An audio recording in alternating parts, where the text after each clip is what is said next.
Salut à tous, c'est encore moi, Patrick Duval. Je vous rappelle que sur ma chaîne, je parle de tout ce qu'on peut faire soi-même. Abonnez-vous si vous aimez bricoler, il y aura plein de choses intéressantes.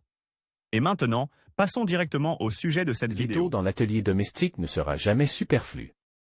Il permet d'usiner des pièces en bois et en métal. Étant donné que l'achat d'un étau en magasin est associé à des coûts importants, il est préférable de le fabriquer de ses propres mains à partir de matériaux de récupération. Seuls les outils les plus simples et une formation initiale en serrurerie sont nécessaires. Vous aurez besoin de des bandes d'acier, des tubes car profil, vis de déplacement, écrous, vis et rondelles, peinture en aérosol, graisse et lubrifiant liquide.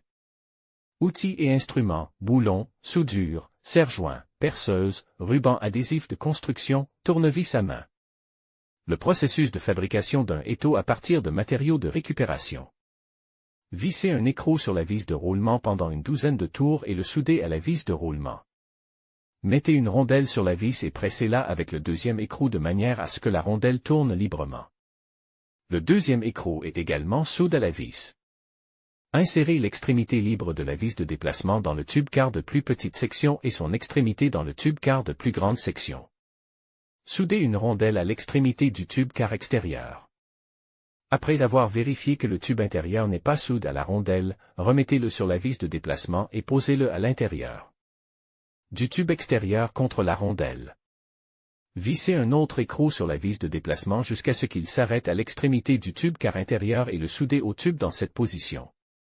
Coupez deux longueurs égales de bandes d'acier, placez-les sous le tube car extérieur à partir du bas et en travers près des extrémités. Et soudez-les solidement de tous les côtés. Coupez deux longueurs égales dans le tube profil car. Placez l'une d'entre elles sur le dessus et en travers de l'extrémité du tube car intérieur et soudez-la sur tous les côtés. Vissez la vis d'assemblage à l'extrémité et placez la deuxième piste sur le tube car extérieur, en la pressant fermement contre la piste précédemment soudée et en l'alignant transversalement, en la soudant également sur tous les côtés. Marquez deux pièces identiques sur la bande d'acier, de la même longueur que les éléments soudent transversalement. Sur les sections marquées de la bande d'acier, nous faisons une entaille en forme de croix à l'aide d'un coupe-boulon, puis nous la coupons en deux moitiés. Les plier avec les encoches vers l'intérieur, les aligner aux extrémités et en hauteur, les placer entre les sections de tuyaux car. Placer transversalement de manière à ce qu'elles soient légèrement au-dessus d'elles, les comprimer à l'aide d'une vis de roulement. Et les souder chacune à l'élément adjacent. À l'aide d'une meuleuse à boulons, éliminez les éclats de soudure et les éclats métalliques, lissez les joints et les angles vifs. Percez des trous dans les plaques de base.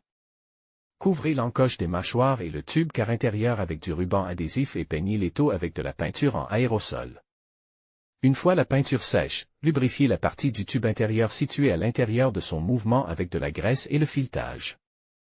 De la vis de déplacement avec de l'huile liquide. Nous déplaçons la vis d'un bout à l'autre plusieurs fois pour disperser la graisse sur toute la longueur des pièces à lubrifier.